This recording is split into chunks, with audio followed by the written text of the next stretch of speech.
Brant Dunshee, the British Horse Racing Authority's chief regulatory officer, will take over as the authority's acting chief executive from the 1st of January as the search for a permanent replacement for Julie Harrington, the CEO since January 2021, continues, the sport's governing body said on Tuesday.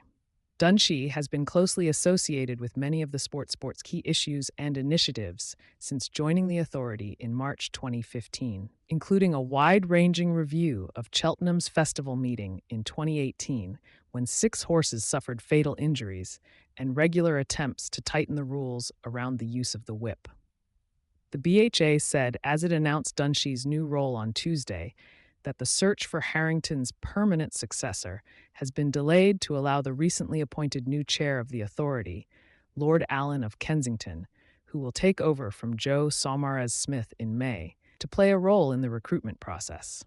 That makes sense, but at the same time, the hunt for a new CEO is already 6 months old, and the list of both immediate and longer-term concerns that the incoming chief executive will need to address is, if anything, even more unsettling than it was back in June. Bookies pay a percentage of their profits on racing bets back to the sport via a mechanism known as the levy,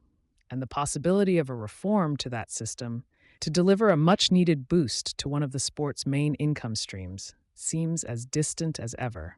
At the same time as the latest official industry statistics from the Gambling Commission published this week show a continuing and worrying decline in betting turnover on the sport.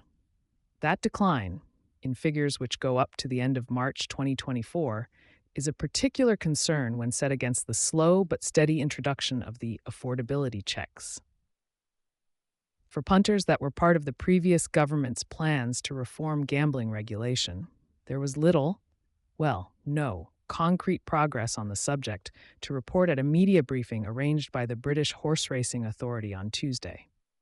A voluntary agreement between racing and betting operators seemed imminent in May before Rishi Sunak's unexpected decision to call an election put everything on hold, and the gambling side has since been reluctant to re-engage as they wait to see how the new government's regulatory regime around gambling takes shape.